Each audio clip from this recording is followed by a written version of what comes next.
Hello there, you beautiful people. My name is Willow's Duality, and welcome back to another Subpar Commander.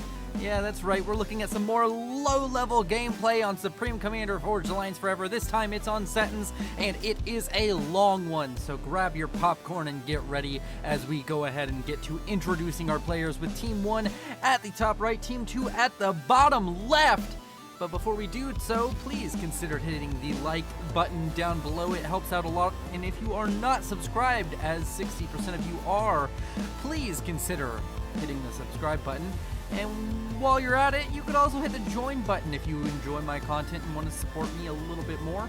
Now, with my shilling out of the way, let's get into the action and into introducing our players, starting in the northeastern corner with the Cyan Seraphim going first land by the name of Bam GM. He's going to be rocking this air position. He's chosen the wrong faction, but we will love him so. As we move to the south to look at the rock position for Team 1, we have a red UEF going first land by the name of Dr. Dragon 86. And he's going to be rocking this position. He's got a very nice shade of red on today, almost Cybran red, but he's not quite playing the right faction for me to be happy with him. In the center, we have ourselves a green UEF strutting his stuff down the causeway. His name is Endlow Sung, and he went first land. And up to the far north of him, we have an electric blue. Boogaloo.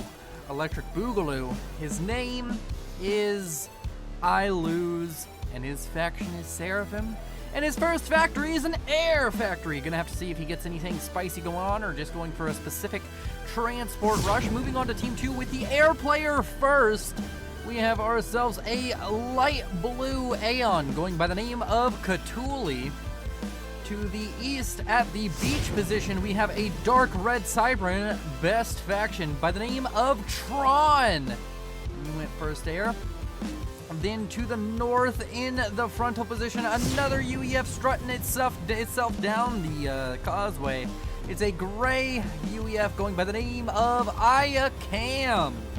And last but not least for this entire game, we have ourselves a purple Aeon going first air by the name of SOD, or Sod. And that is all of our players introduced. Let's look at the map. Here in the center, we have about 13,000 reclaim for these players to suck up, and the rest of the map has about 2,000 reclaim for various players to grab. So overall, a very heavy eco map as Setons is. We all know it, we all love it, or we hate it. It doesn't matter because we're here to watch it.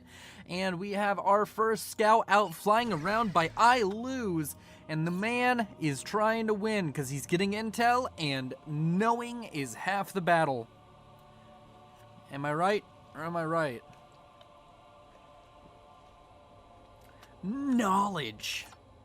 Everybody, you just need that knowledge. Oh, wow. If you turn on free cam, it just takes you right outside the map borders. Interesting facts that nobody needs to know. And the scout gonna fly over there. Here in the center, we have a little bit of action and kicking off between Endlow Sung and Icon. Wait, is it Calm or Karn? I think I called him Calm earlier. Whatever, I said his name wrong. You all can judge me for it, I don't care. An R and an N right next to each other look like an M, and I will take that flag.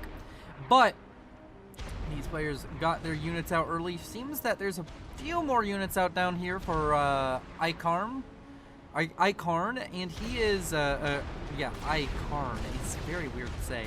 He is trying to put some pressure onto the comm of Endlow Sung by just launching some artillery shells at the man. But the T1 PD going up means that, well, these artillery are going to have to retarget, or he's going to have to just kind of concede the middle here, so interesting situation indeed. Endlow Sung should really focus his comm on getting rid of these artillery pieces. If he doesn't, then he just loses his PD for relatively low investment out of, yeah. Ayakarn getting a huge, like, that's a hugely good trade. He traded like 80 mass to kill off, like, 200 and something mass worth of point defense. Over here in the center, we have this. This has become a thing on Setons that I did not see as much whenever I first started playing, but now more and more commonly. you see the beach players making their way to the center. It's almost every single game, and it's quite interesting. Speaking of interesting, over here to the northwest, we have ourselves a interesting turn of events, and I'm going to keep saying interesting apparently. I Lose has come out and gained a victorious moment as he's taken over the island that very much so should belong to SOD or SOD.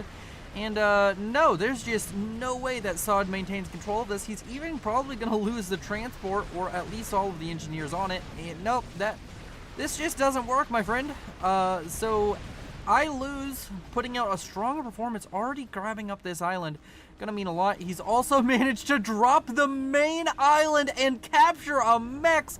The Mad Lad coming out with the engineer to the south, playing aggressively with his engineers. This is some forward thinking as far as engineers go, and he's gonna be building up a point defense. As does SOD even know this is happening? SOD has no idea, or maybe he saw it when it was being captured, but he just doesn't know right now. This point defense may go up, and that would be horrid. Oh, we have to keep an eye on this, but while we're doing that, we can come here to the middle. Indolo Sung managing to get T2 on the comm. He needs some help with energy, apparently. I Lose not deciding to help with that in the slightest, but he has his own things to worry about. The comm of SOD or SOD, I'm going to go with SOD. It's so much easier to say.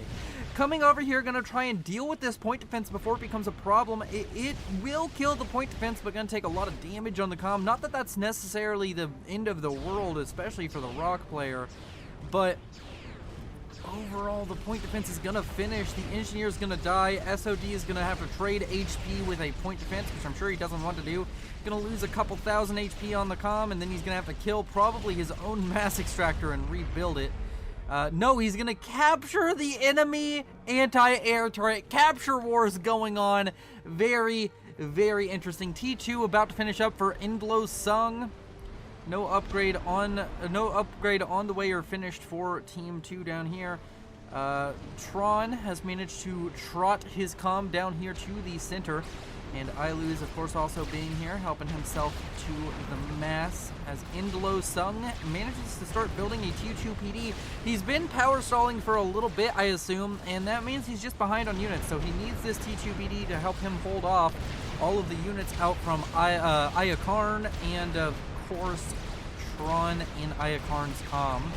So does need to be a little bit careful. Gonna have to start falling back now. A factory queued up by I Lose, but that's not gonna help you very much. You need to keep moving. One of these players could very well be ejected very early on this game. Indolo Sung a little bit higher on HP than I Lose. I Lose gonna have to start going for well, actually it just seems like Ayakarn and Indolo Sung are just going to continue to trade shots. Both I Lose and Indolo Sung are going to continue to fire at the units over here.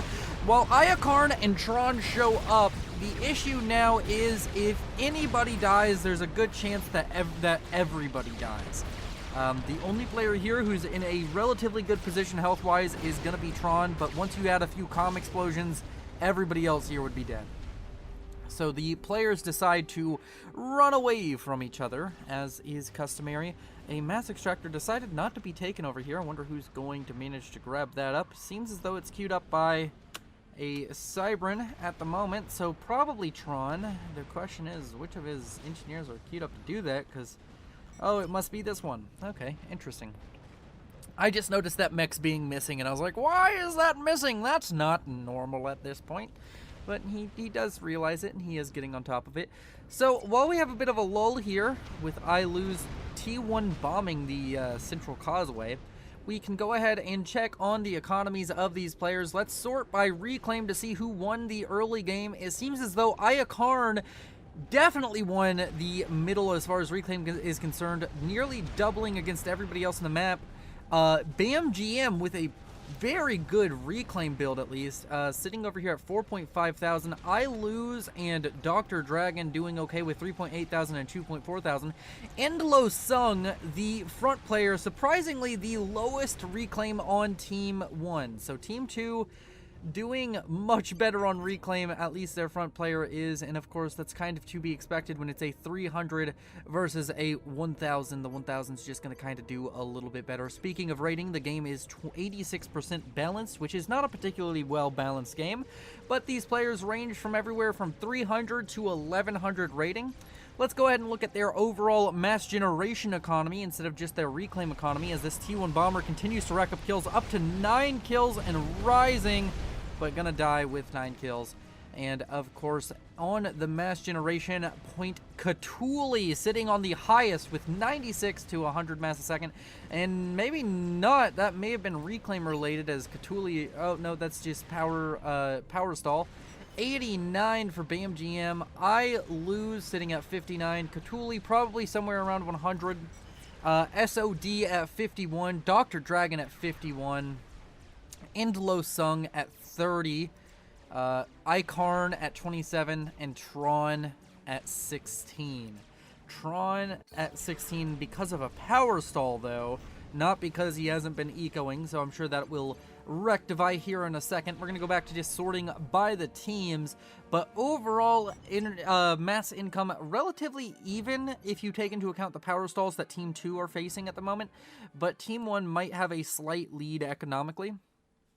Overall, here to the eastern side, the island, both islands going to the beach player. Did not really pay much attention to this eastern side. They definitely got to it a little bit later, but Tron managing to grab up that eastern island.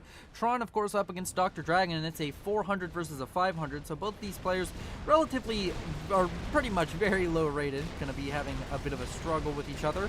T1 torpedo defense trying to be built by a T1 engineer out from Dr. Dragon. In case you were wondering, you were looking for a little bit of sage advice from Willow, who really likes playing Navy. Don't do that. The torpedo defense is just entirely inefficient. 3 frigates can kill it if the frigates are microed properly, and it's just a bad defense. It's better just to throw your mass into trying to get torpedo bombers at that point if you're that desperate. So overall, we have a destroyer on the way. I'd like to see this T2 factory instead build a Tiger Shark submarine. Would definitely deal with this a little bit easier. BAMGM coming in with a Natha to try and help out his teammate, but is that going to set him behind on getting T3 air? No, it doesn't seemingly. It seemingly hasn't. He has T3 air. His opponent has T3 air. He seemingly has... Oh no, he is just behind. His opponent has T3 power generator already halfway done. He hasn't even started his. So BAMGM building that Natha definitely set him behind quite a little bit, in fact, and he's gonna have some struggles with getting to T3 air. And if his opponent just decides, no, his opponent's already at T3 air. What am I talking about? Here's his HQ. His opponent is already able to build T3 air units. He has ASF to come stop the Natha. And over here to the east, Dr. Dragon is just falling apart. His naval factory is going to go down. Don't build a destroyer. Build Tiger Sharks if this is your situation. Get them out quickly, or build frigates.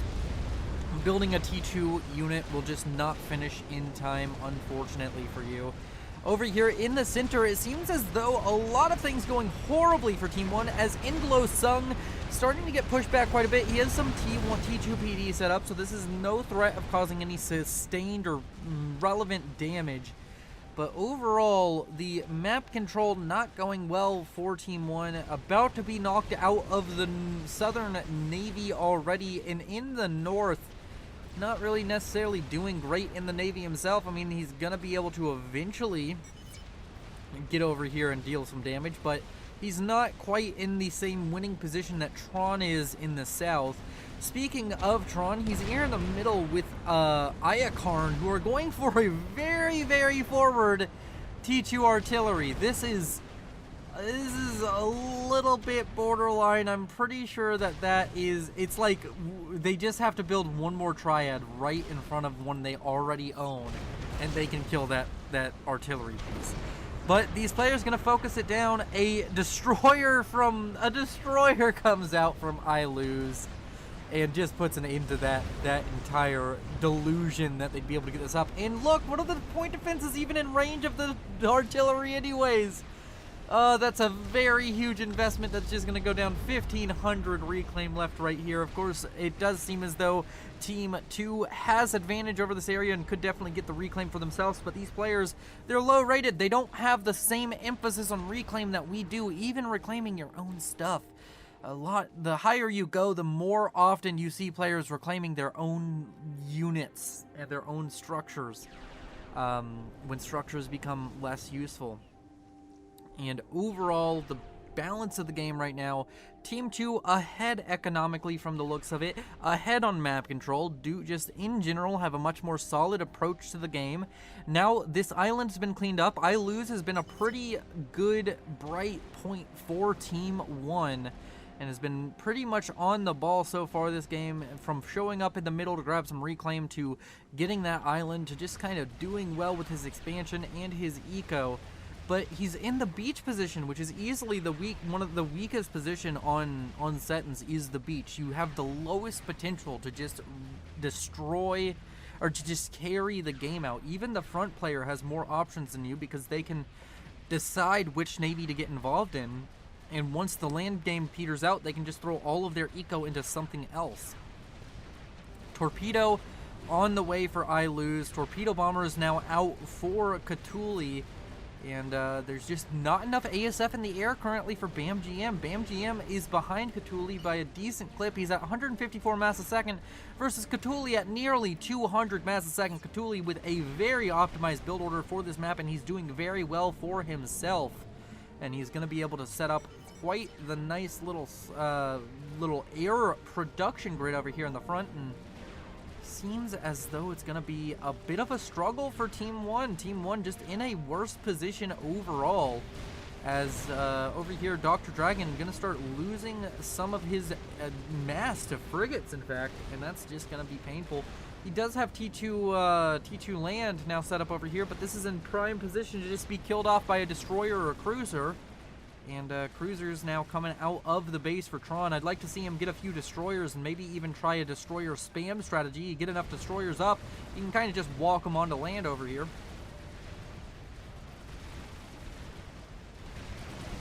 A skimmer torpedo bomber coming in, going to try and kill off the Salem. And since it's just frigates in the area as of the moment, seems as though they're going to get shot down by an ASF, but what I was saying is just frigates in the area as of the moment. Not going to go very well. The ASF going to come in, but that destroyer pretty much guaranteed to die. Barracuda's now in the water to help out with the naval battle, and Barracuda's pretty good at getting naval supremacy if your opponent is a little bit lacking on the torpedo side of things. And right now it does seem as though that's the case with going first cruiser and only having one destroyer out, and also investing so heavily into the air game. Saad gonna have a little bit of trouble keeping up with the Barracuda spam, but of course Cthulhu can show up with his torpedo bombers and kind of just shut this down, but the Barracuda's gonna get a lot of damage off, maybe even kill off a cruiser before they go down. But instead going to decide to fall back and run away.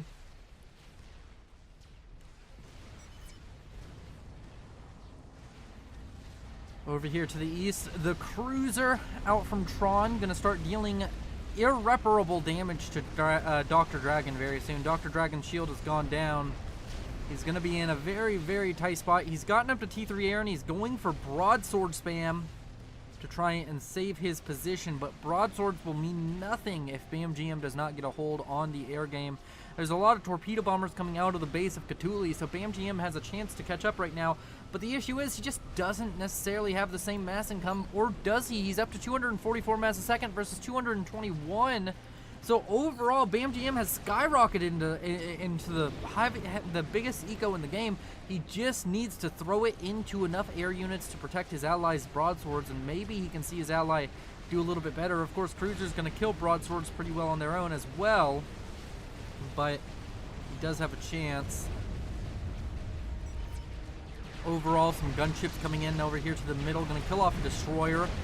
And SOD going to start pushing back this presence that has shown up for I Lose. I Lose been very invested in the front. He's his first T2 units showing up here in the front, trying to help out Indolo Sung, trying to keep Indolo Sung in the game, of course. The ASF for BAMGM coming in, only a couple. He's not committing all of them just to continue to kill off the torpedo bombers and maybe even kill off some of these Spectre gunships, but he needs to send a few more. He needs to respond to this. There's a bunch of ASF over here to the eastern side now, and a lot of these structures now being transferred over to BAMGM. Seems as though Dr. Dragon not confident in his ability, and looks as though he's continuing to transfer more and more units over to BAMGM. I don't think he knows how to, so how to give everything very quickly. There's in fact a button right over here. You can see your unit cap while you're using Supreme Scoreboard, and even if you're not, and you can use shift, it's either shift or control click, and it sends your entire base, everything but your comm, to a certain player. Fun fact of the day. And over here to the north, now we see that I lose. He's living up to his name. In the Navy, he is starting to lose. He does have torpedo on the comm, which means that sitting here and building a T2 torpedo defense, which is entirely inefficient, this thing is going to be dead very soon. He needs to walk at the enemy. He needs to walk at the enemy. You can kill this destroyer. Just stop. Your comm has the torpedo upgrade. It's better than a torpedo defense. Let your comm do what you upgraded it to do, my man. Let it do what it needs to do. Let it do what it was meant to do. Let it do what it is born to do. And, you can do it! Use that Cybern comm energy and beat the shit out of that Aeon Navy. As the destroyer forced back by the Salem and the torpedo comm, and to an extent the torpedo launcher, but the torpedo launcher didn't do as much as you would think. And I lose continues to fight another day, and maybe he will win. Stay tuned to find out. And hit that like button, and maybe even subscribe if you aren't.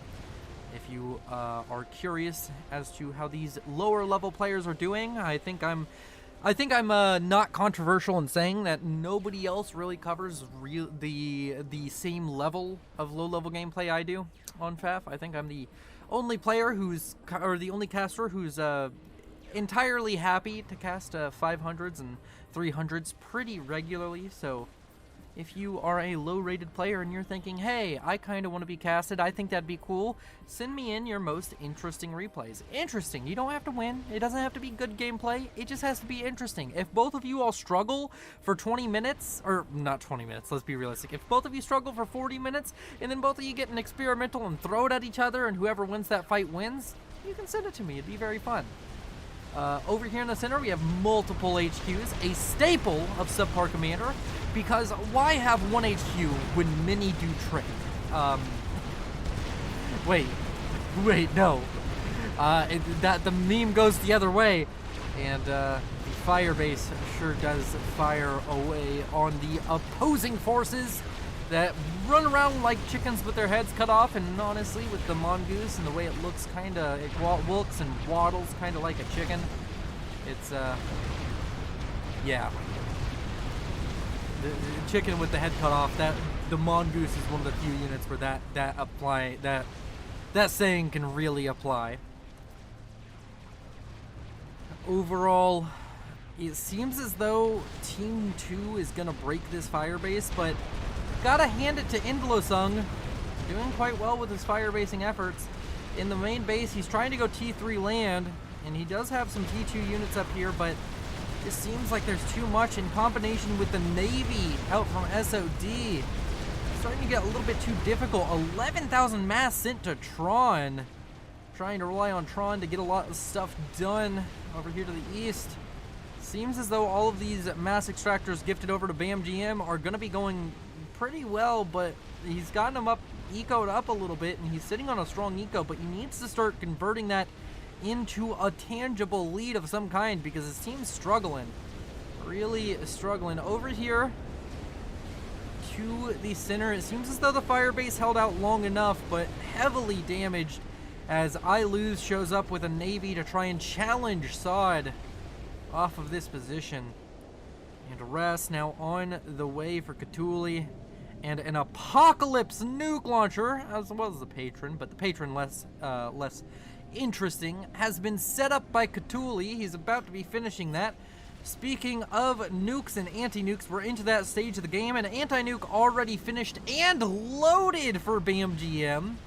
Anybody else noticing the ever-present danger? Has BAMGM scouted this as of yet? No, he really hasn't, unless he scouted it and it didn't really matter. Scouting, of course, we can look at that from both of the teams. BAMGM kind of slacking on the scouting. He's the most responsible for it, being the air player. We don't know much about SOD's base.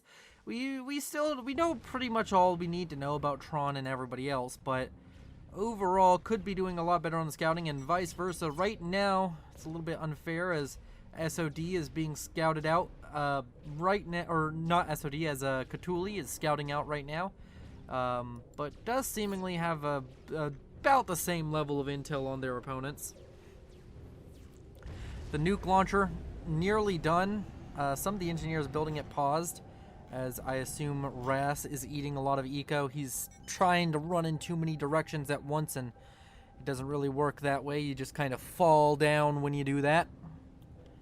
And overall, let's go ahead and look at the overall reclaim numbers now that we're 25 minutes into the game. I know there hasn't been a ton of action. Nobody's really died yet, but of course some games are a slow burn and some are a hydrogen bomb explosion. Some take off in a second, and some take a little while, but they're really satisfying. And overall, the reclaim numbers, I lose and BAMGM both at 16 to 17,000, leading the pack. Iakarn up to 14,000, and Cthulhu up to 7.1 thousand. So overall, these players doing pretty well reclaim-wise. Everybody else 6.5 thousand below. Tron, the only one who's kind of ignoring it, yet to reach 1,000 reclaim. Overall mass generation, we have BAMGM in the lead, which is unsurprising with his extra influx of mass extractors. Cthulhu is slightly behind him, followed by SOD, I Lose, Tron, Iakarn, Indoslung, and Dr. Dragon at the lowest mass income of 18. And overall, that's going to leave the teams with Team 2 having about a 1 to 200 mass generation per second advantage, as Tron is destroying and annihilating Dr. Dragon's base off of the map, which is unfortunate for Team 1. Gonna have to come up with some kind of strategy. Nobody on Team 1 really has a concise plan, it would seem, to dismantle their foes. BAMGM kind of just sitting on a huge eco. He's playing very safe. He's built up a large ASF ball. And let's go ahead and check on those ASF numbers. We're looking at 113 ASF for BAMGM versus Cthulhu sitting over here at 34. And I think BAMGM should recognize his air advantage as soon as he scouts next. And once you realize you have an air advantage, it is time to go for something big. No more ASF are needed. If you have an air advantage, that means that either your opponent's just not producing air and they should be punished, or you've won at air fights. And if either one of those situations means you have enough ASF to cover you for a while, get up some aggressive air units and start causing damage upon your opponents. Over here in the central area of the northern pond, we have a bit of a naval engagement happening. It's a bit of a fluid engagement. These players have been flirting with fighting for a little while, and now they seemingly are actually engaged with each other. And this engagement going quite well. They're very committed, and no, they're not. They're getting a divorce and just leaving. It was just a red herring. Nothing really happened, and it was very depressing.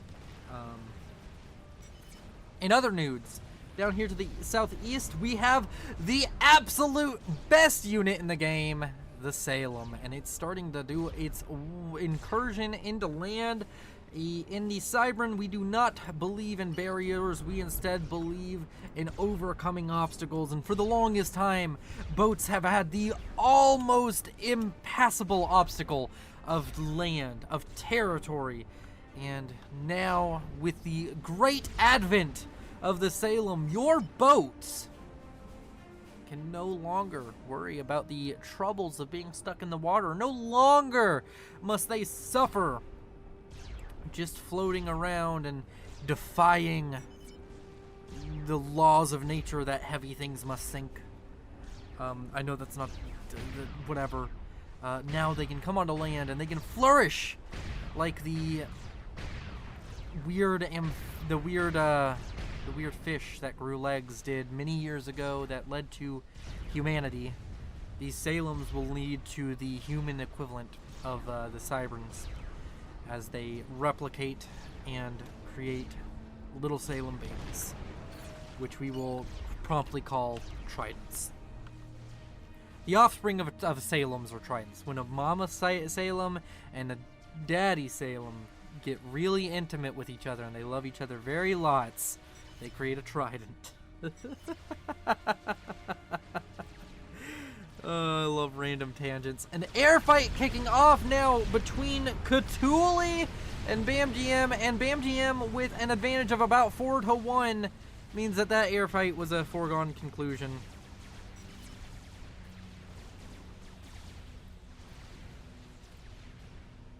And yeah, he even fought over his opponent's cruisers. Didn't matter. Didn't phase the man in the slightest, as he just still has a stupid air advantage. 134. Stop building ASF, BAMGM. I know you watch this channel. Fucking, you just saw he committed to an air engagement. It seemed like he was pretty hard committed. He has 20 ASF.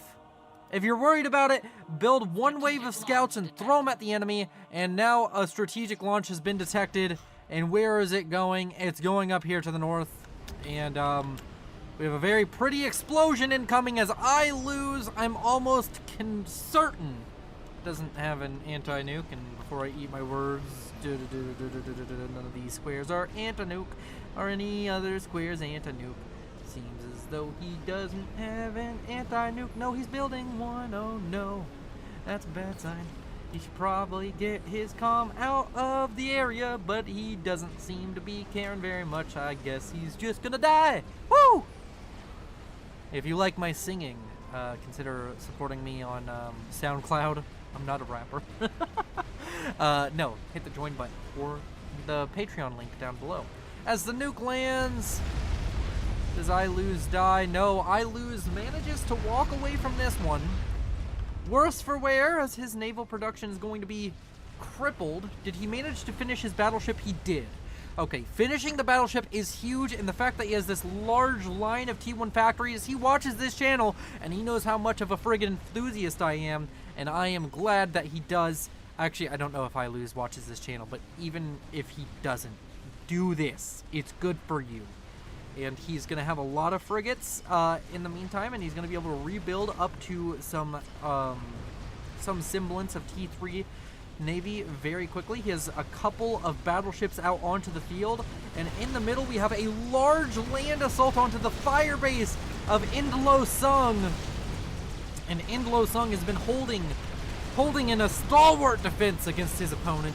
The man who spams Mongoose is the man who loses games, and I will posit that for a very long time because I never see the person who spams nothing but Mongoose win. Not once. I think a buff to the UEF would be removing the Mongoose from the game. And I know that high-level players will be like, well, actually, if you micro the Mongoose and blah, blah, blah. Pillars are better. Pillars give you HP and guns to throw at the enemy, and you don't have to do this shitty micro shit. I don't care. Most players in this game have low APM. Most players would benefit from the Mongoose just fucking being removed. Change my mind down in the comments. That meme.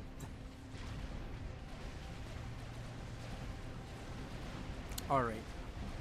Not that the UEF need a buff. You want to talk about what needs a buff? I don't know. This isn't actually a cast. This is just Willow talking about balanced discussion. The Aeon need a buff. Every phase of land, including T4, they lose.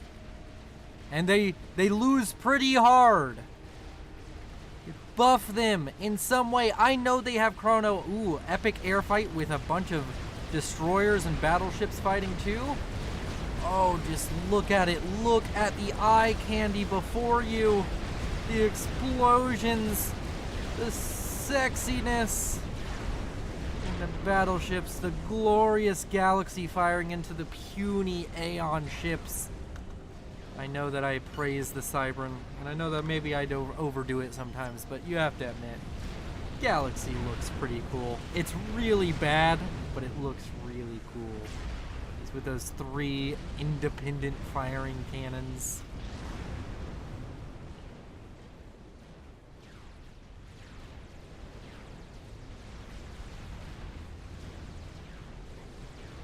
A few ASF showing up trying to deal with the Volthu gunships built up by BAMGM, which are being used to kill cruisers. That's how many gunships he had. He's not really responding with his ASF. I don't understand the logic behind that. I mean, your opponent is obviously building more ASF right now, but you're giving him time to rebuild while you're still sitting at 3-to-1 odds. Just kill his ASF, and it does seem as though BAMGM has decided to agree with me, and we're going to see some form of air engagement, or not. And over here to the south, we have Omens versus Galaxies, and I think the Omen generally wins this. The Galaxy loses to all of the other battleships, if I recall correctly. But you know what's better than 1 Omen? 2 Galaxies. And you know what I Lose has? 2 Galaxies. And SOD has 1 Omen. So over here in the north, as things should go, the Cybrans win both pawns. It doesn't matter who you are, as long as you're Cybran, you will win. This is scientifically proven. It's scientifically proven that Cybran players are just better players, and I'll stop doing the Cybran thing. I know. At this point in the cast, it's getting a little bit old, me just heaping praise onto the correct faction, but yeah, that Torrent battle class, these Torrent class missile ships. While I love the Torrent, it's by far one of my favorite units in the game.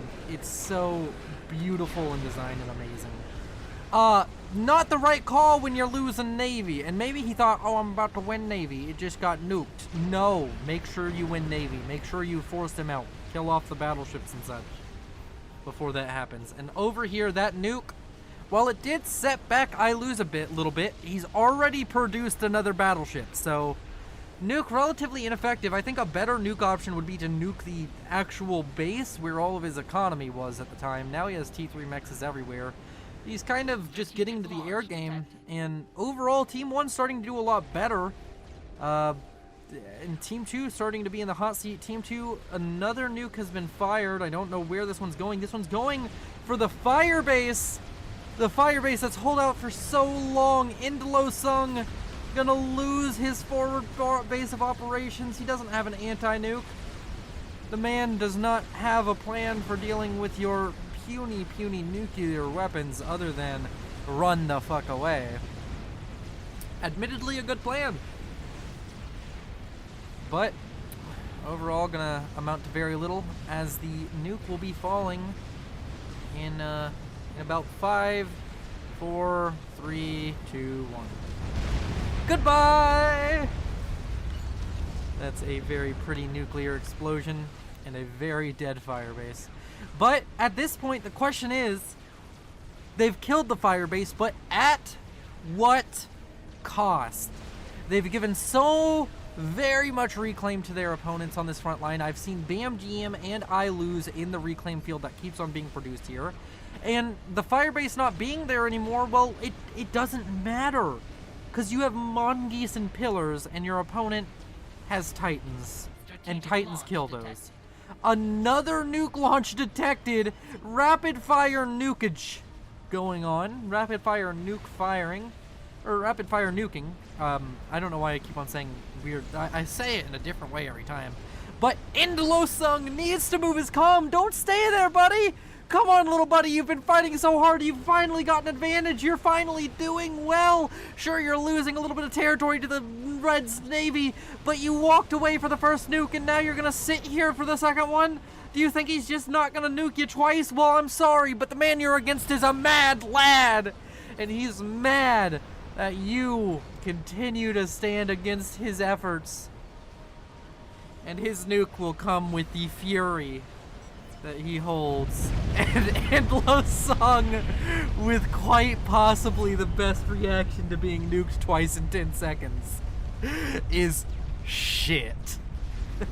If you haven't watched my first episode of The Outer Worlds, Professor Wells, he was channeling all of Professor Wells' energy there.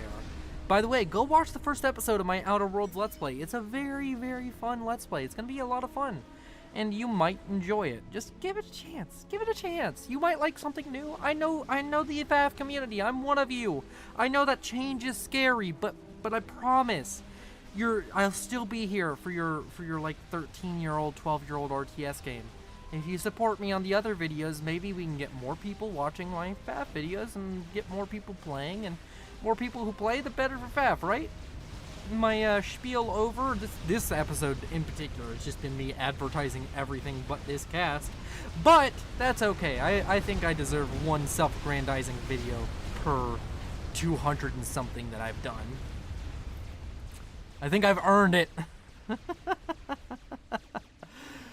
The battleships and navy for Tron making inroads. It seemed as though Dr. Dragon, we haven't really been talking about him, he has managed to bring his eco up from a measly 18 to a mighty 34 mass a second.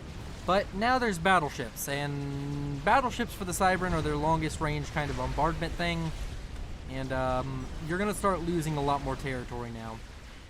On the western side, on this northern navy, sure, a torrent torrent class. No, both torrents are still alive, but oh my word, he's gonna have struggles now. Overall, economically, SOD is the highest, so SOD is just kinda gonna do what he wants. A Tsar on the way for SOD. Interesting call, as his team hasn't had the air advantage in a long time, and now there's 2 players creating air units. 150 ASF for BAMGM. I lose sitting on 10. Not a very impressive number. Cthulhu sitting on 197. BAMGM behind on air for the first time in a long time. He's been trying and unsuccessfully killing the cruisers over here. I think it would have been a better play to literally attack any other point on the map. This guy's been spamming cruisers the entire game. T2 air is not going to deal with it, and you don't really want to strat bomb Navy. He disconnected already. Shouldn't be happening at all. I'm guessing that was Indolo Sung. Bricks being produced now by I Lose. I Lose really shouldn't be doing this. He can't really afford this. The Mongoose army seemingly getting through the middle area here. Some SAMs being thrown up pretty much everywhere by all of the players except for I Lose on Team 1. Team 2, we have some interesting things going on. A Paragon on the way. SOD with his 500 mass a second says, "Don't worry, fam. I'll build your Paragon for you, Cthulhu." Cthulhu pauses it. He's going to probably try and get a little bit more eco on the way. But right now, SOD sitting on the highest eco because he's spamming out RS support comms. And sure, this may take forever, but that Paragon is a ticking time bomb with just those 2 SCUs. It'll take a long time, but I'm pretty sure the SCU builds a Paragon. 96 minutes, divide that by 2 since it's double the build power. It's a long time, but if that gets any more assistance, it's going to start becoming a ticking time bomb, especially if SOD and Cthulhu work together with their combined nearly 900 mass a second. That will be a danger. And that's the first hint of a game ender we've seen all game. We now have BAMGM trying to get more involved in the economic side of things with UEF tech being gifted to him and getting RAS comms up. There's another nuke launched, this time to the north, this time at I Lose. And I Lose is loaded, so this nuke is a non-issue for Team 1. So we don't have to worry about it. I Lose pushing in the Navy once again. He's down here in the south, but there's a whole bunch of Solaces. And Solaces are the only torpedo bombers that can reasonably kill off battleships in somewhat small numbers. So Solace is going to produce issues. Of course, they're really wasted on frigates.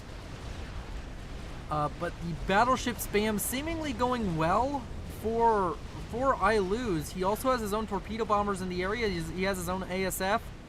And he's trying to make things happen. The nuke, of course, gets shot down over there, and he continues to push forward.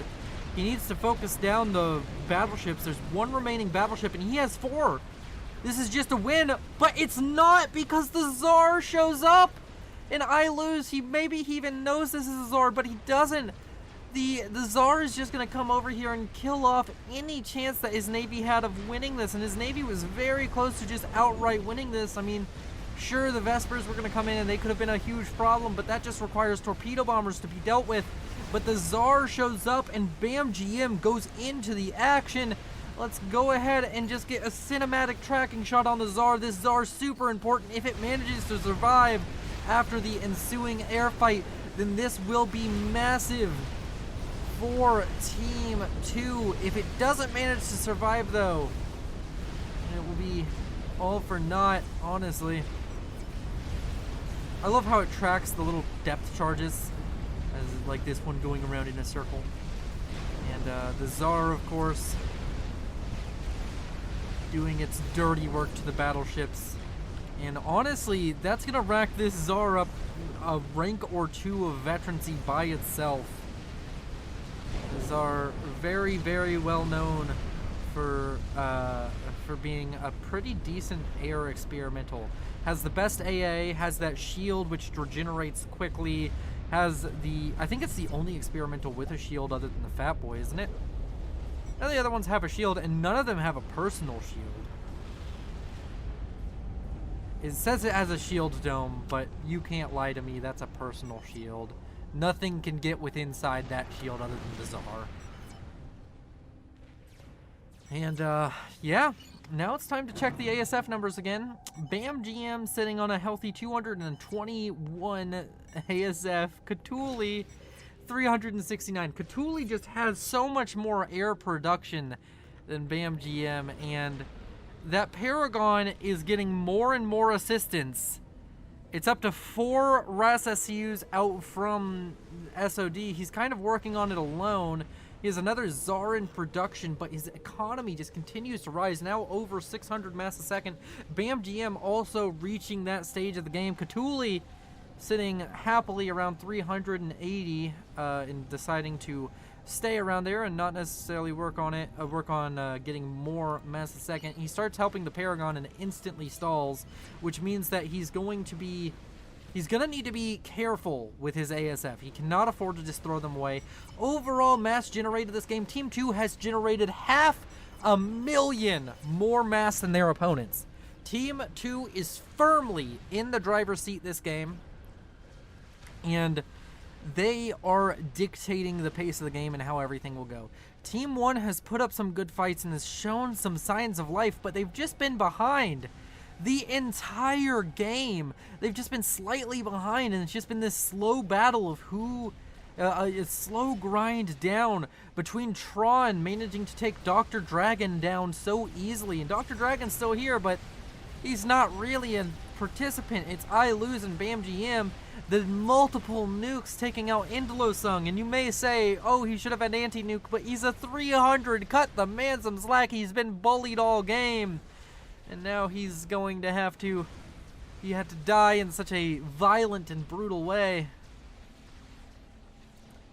And overall, these teams are going tit for tat, punch for punch. Cthulhu has been defeated by I Lose. I Lose used telesnipe on Cthulhu, and I can't believe I didn't even notice it. I didn't see the upgrades in here because there was so much chat going on. I only look at the chat so often, and Cthulhu is dead. I Lose is now going to teleport out. All of Cthulhu's units and base transferred over to SOD, and SOD going to have a huge opportunity.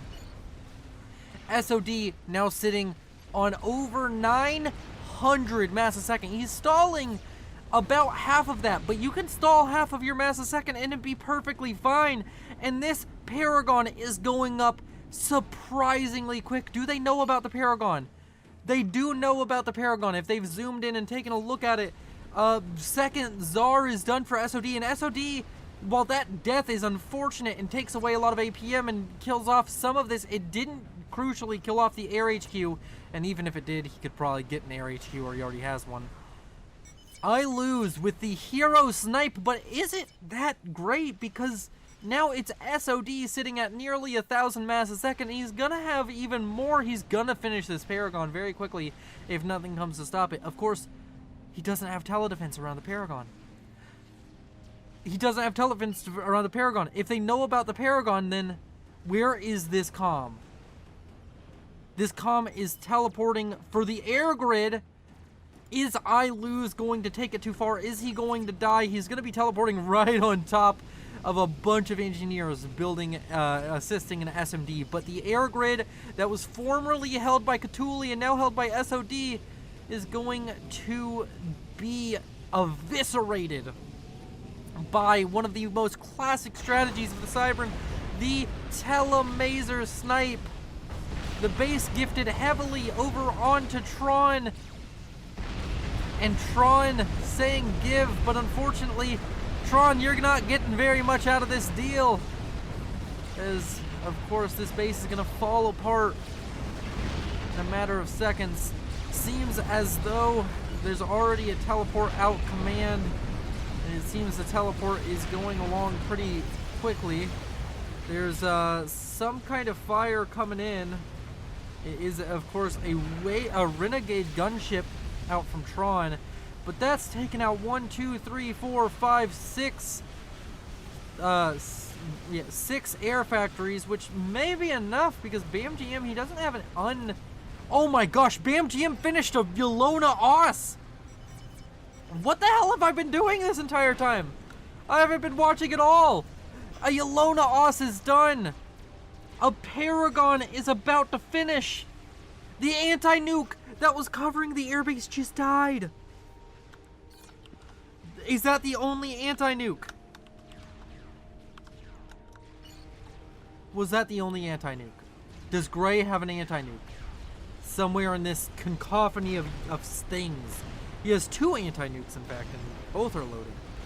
Gray has one hell of a fire base. Oh, I feel like that has to be part of the thumbnail. Strategic launch detected. The Yolona Os fires for the first time. Where is it firing? It honestly doesn't matter. I think no matter where it fires right now, it gets shot down. Yeah, no matter where it fires, even if it fires on, I think, Tron, it gets shot down. No, Tron, it doesn't get shot down. But it's going for SOD. Or it's going for SOD's naval production. And right now, the question really is, does the Paragon finish in time? And if it finishes in time, what do you do? It's a Yolona Os. You need a ton of SMD to deal with this. And it seems the naval production is just dead. The Yolona Os is killing all of this. And there's not gonna be, like, a few engineers left. Everything here is dead pretty much immediately. All of these battleships, these aircraft carriers, they die as well. It takes a little while, but these are dead. They're all forfeit. Every unit in the game dies when they're that close to the Yolona's explosion. At least I'm pretty sure. Wow, that didn't kill it? Those battleships lived. Huh. That's extremely surprising to me. I feel like that should kill them. A Novax has been completed by Iakarn. A second nuke now out. This one going for the backline, going towards the Paragon. Fortunately, right now, the double anti-nuke out from Iakarn is going to be enough to stop this one.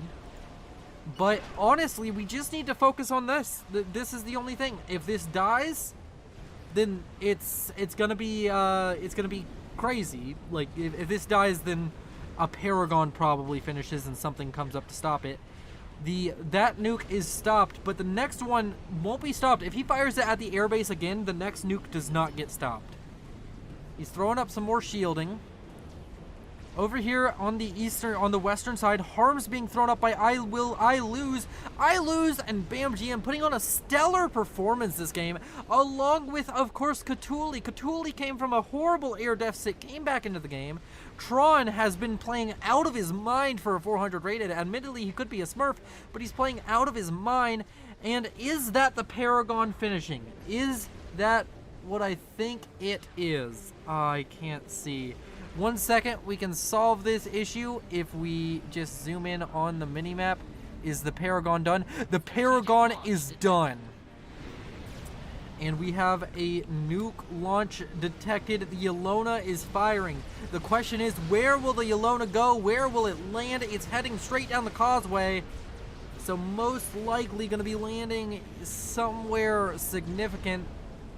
Maybe it's going for that fire base. Kind of looks like it's in line to go for the fire base. We can get a beautiful shot of the Yelona missile and battleships in the background. And the Yelona gonna eat one anti-nuke from one of the anti-nukes out there from Iakarn. Is it gonna eat another? Is it gonna get within clipping distance of another? No, it's not. It's going straight for the Paragon. Does the Paragon have an anti? No, it doesn't. And oh my word, 1 second, we need to slow this down. We can speed it up a little bit more, but this is the perfect thumbnail. This is the perfect thumbnail. Slow it down even more. And watch as the Yelona nuke falls upon the Paragon. That may or may not be the thumbnail, but overall, it is a beautiful shot, and I want to see this nuke explosion in all of its glory. Let's speed it up back a little bit. Overall, the nuke landing. Overall, the explosion devastating. The Paragon finished, but it was not long to last. And that, I think, is the death of Team 2. There is no way Team 2 has enough anti. There's a salvation on the way, but he just lost the Paragon. SOD is sitting on 200 mass a second. Finishing the... He gave away a lot of the extra resources he got. He gave away all of his mass extractors over to his allies the second the Paragon was done. He's in such a rough position. And we need to go back to normal speed. The Yelona gonna fire again. Where is it gonna go? It's gonna go for the middle base. There's only one anti-nuke loaded. The Yelona eating up that one anti-nuke that was loaded last time is not helping the case for Iakarn. If it didn't eat that, he would still be alive, but now he is doomed to die as the Yelona requires 2 anti-nukes to kill, and he only has 1 loaded. Iakarn fought very well in the middle and has built one of the most beautiful fire bases known to man, but he will fall to the might of the Yelona Os.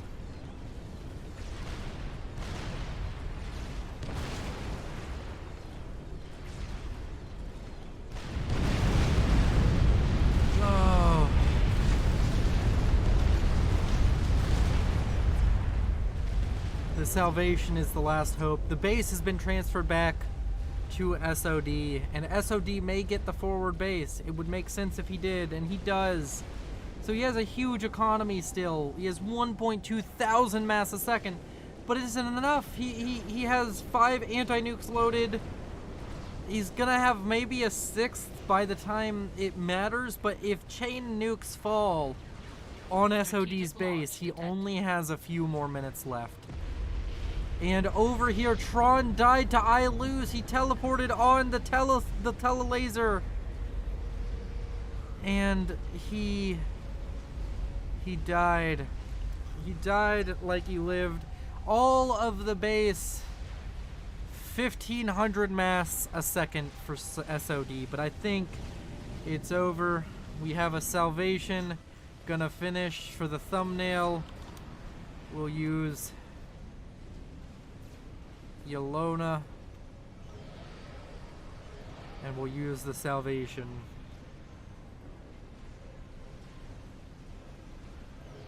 Can the Yelona please launch already? I know it's gonna launch again. The game doesn't end before this launches again. So launch! Damn you, launch! What's with the stuttering? He's having some power stall issues from the looks of it. I don't know why the game is stuttering all of a sudden. Oh, that might be why. Ah, this desync doesn't matter. The game's already over. Can you please launch that fucking missile? Do you not have an order? Launch it!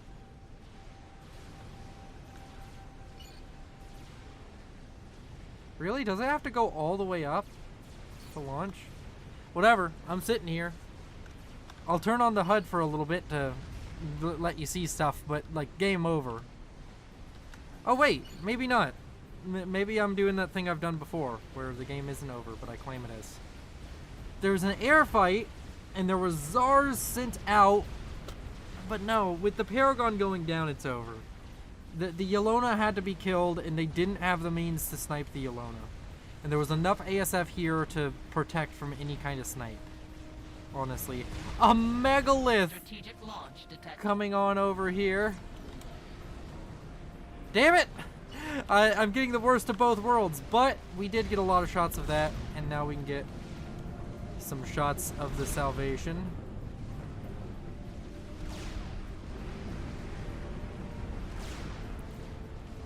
Let's get a shot of the Salvation like this.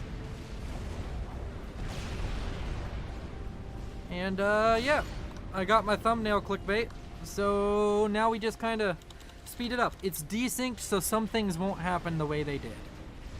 Just so you know, but 1 anti-nuke fires, 2 anti-nukes fire. But wait! Oh, that's kind of brutal.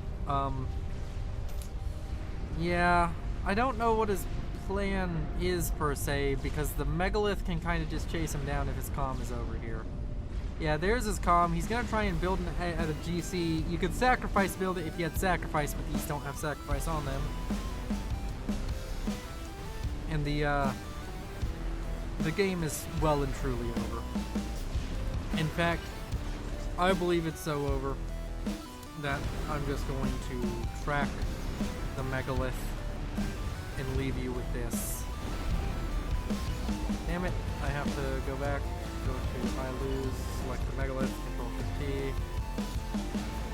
And now the megalith is chasing down the comm of SOD. And the game's over. Thank you all for watching. If you liked, then like it. If you disliked, then dislike it. If you want to see more, or if you have any suggestions, tell me in the comments. You all are beautiful. Consider joining my channel membership with the join button down below, or joining the Patreon with the link down below. You all are beautiful. Check out my Outer Worlds Let's Play. All of my shilling aside, I hope you enjoyed it. Goodbye. Oh, thanks to the Patreons.